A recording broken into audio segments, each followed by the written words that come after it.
Hello, and welcome to the Loving Out Loud video series. This is chapter 10. The title is Paul, a Key for the Prodigal. Welcome. Our theme scripture for this particular episode is from 1 Corinthians chapter 13, verses 5 and 7, where it says basically, love, it keeps no record of wrongs. And it also says it always trusts. I'm very fond of this story, so I hope you get as much out of it as it had an impact on me.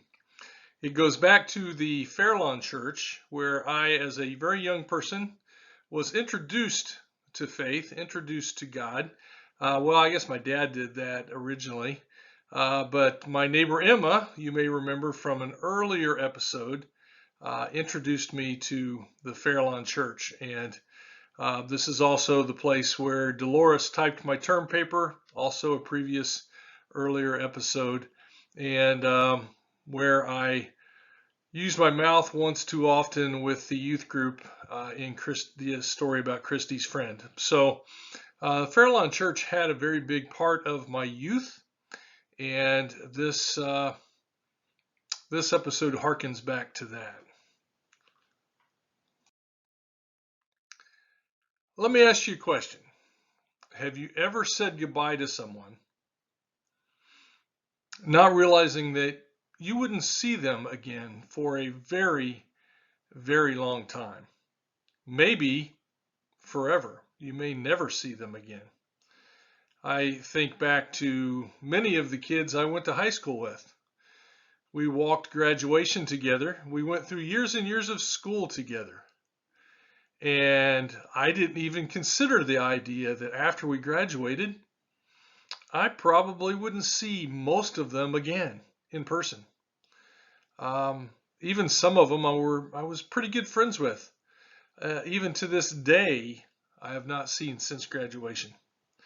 It took about 30 years and Facebook for us to reconnect in many cases.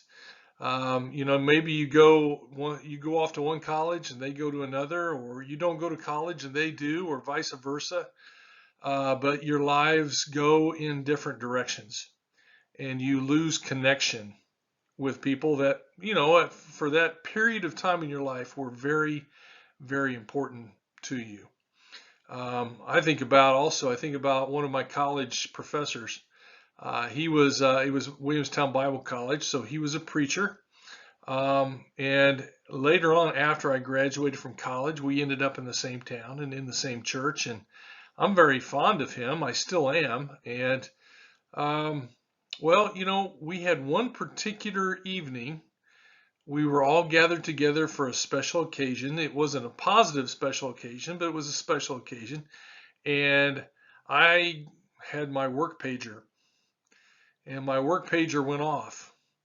And so I had to leave before that particular evening event was over. So I had to stand up, and he was speaking.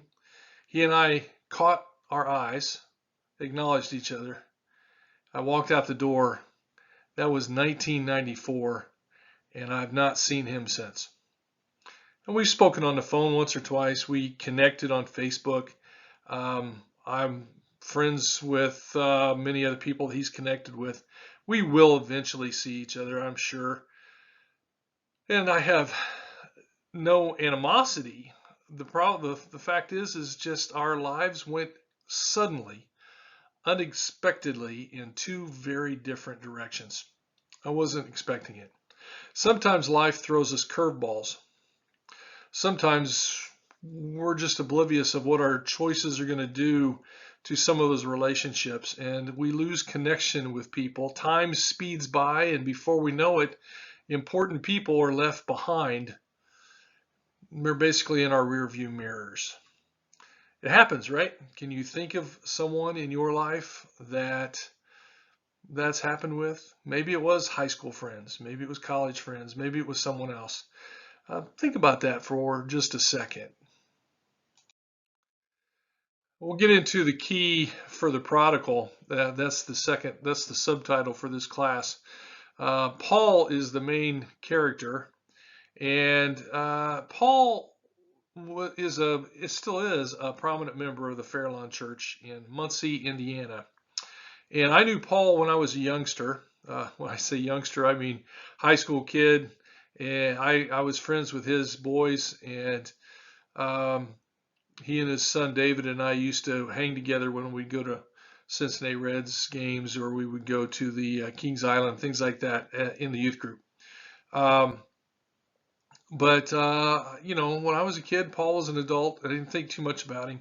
Always thought he was a very kind man, a very positive man. But just like everyone else at Fairlawn, I basically left them in my rearview mirror because, well, see, I went to Bible college. After Bible college, I came back to Muncie, went back to Fairlawn. Nancy and I started dating. Eventually, we got married. We were still at Fairlawn.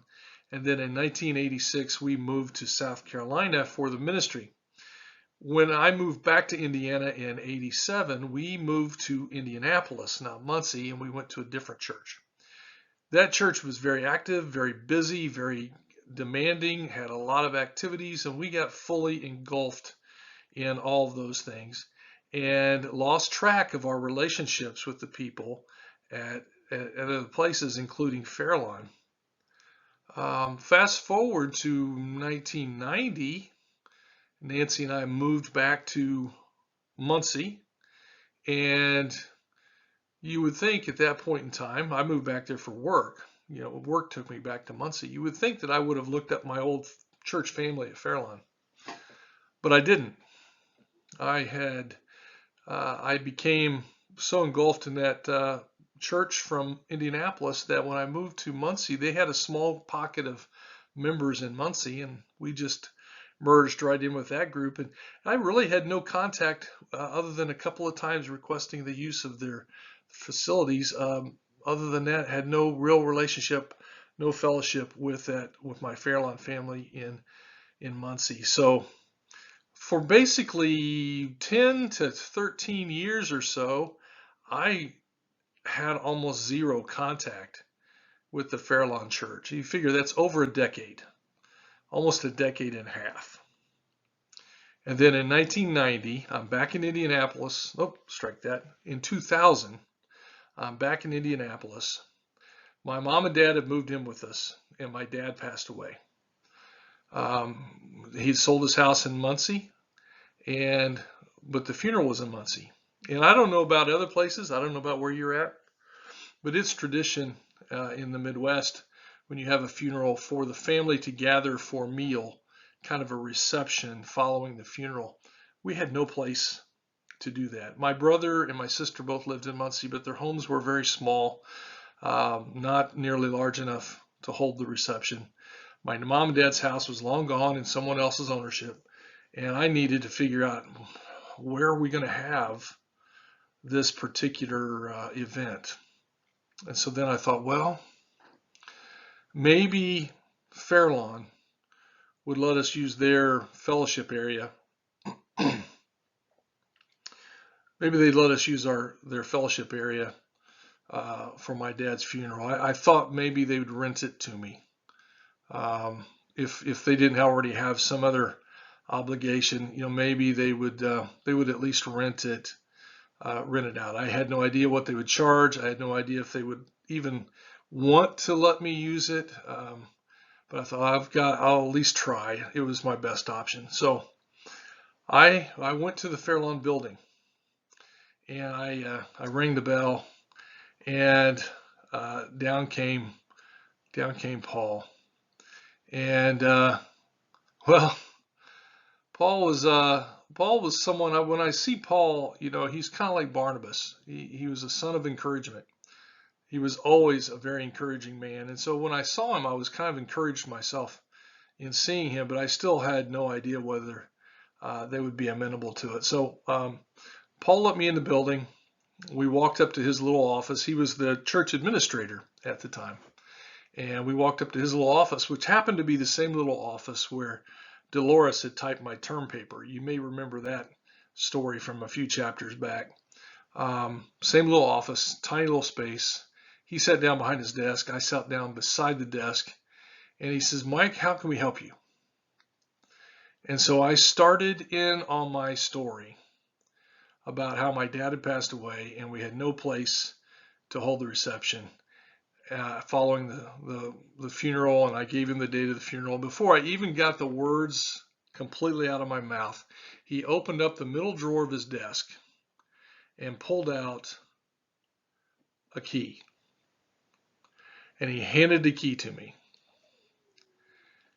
And in my mind, he handed me love dangling from a silver ring.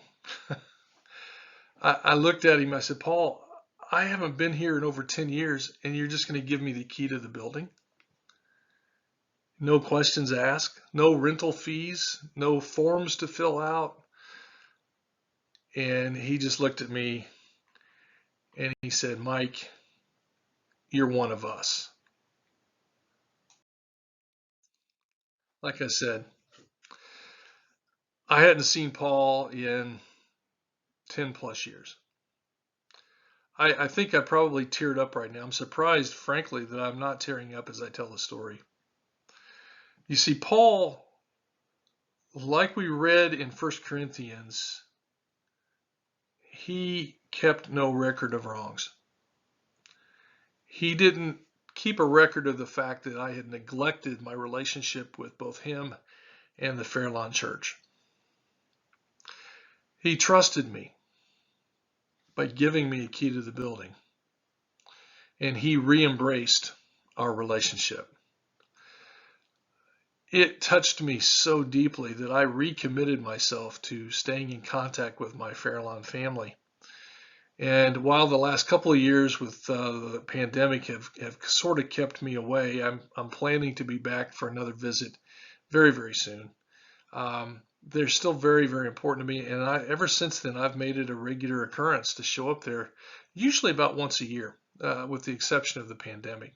I also attend any funerals and special events and things like that, just to keep in contact. We've had a couple of reunions, and it's a very special relationship to me, and I can trace the reconnection back to Paul and the fact that he kept no record of wrongs and that he trusted me.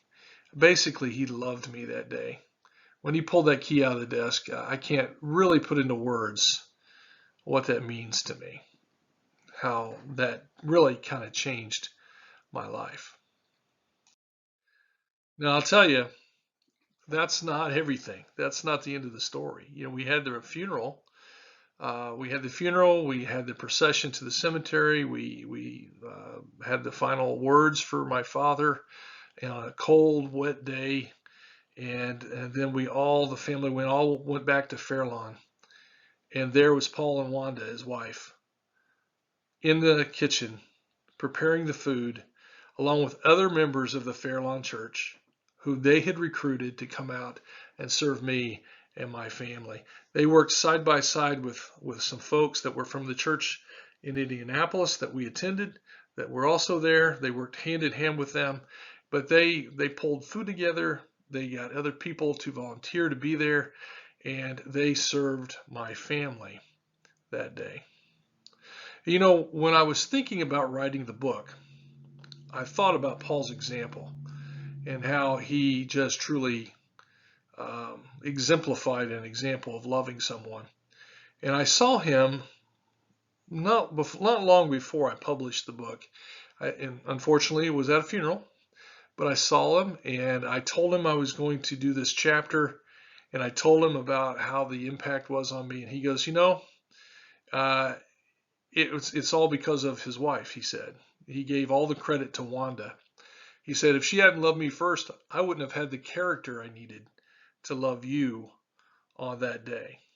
So there you see Paul and Wanda. Wanda has since passed away. Very special couple, and made a very big difference in my life. And the last thing I want to say, the fact that he needed Wanda's love and influence on his life in order to turn around and love me exemplifies this.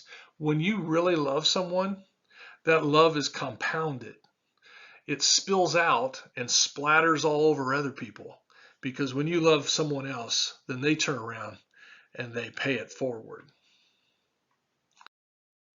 Okay, we'll end with some discussion questions. As always, pause in between the questions and talk about them. Or if you're all by yourself, pause long enough to think about that particular question. Can you think of people that when you parted from them, you didn't realize that you wouldn't see them again? Who were those people that were in your life that you've lost contact with? Number two, do you have important relationships that have fallen by the wayside because you've allowed circumstances to drive a wedge between you and them? Yeah, it could be something as simple as, hey, you went one way, they went the other, and you just lost touch. You allowed circumstances to create a separation. Number three, can you think of someone who's given you the grace of trust and forgiveness? Who is that and in what way? Talk about that. Is there someone in your life who has changed you by showing you love?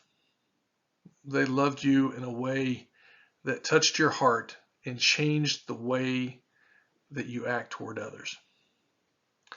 And then lastly, if love always trusts and love doesn't keep a record of wrongs, how does your life reflect those characteristics?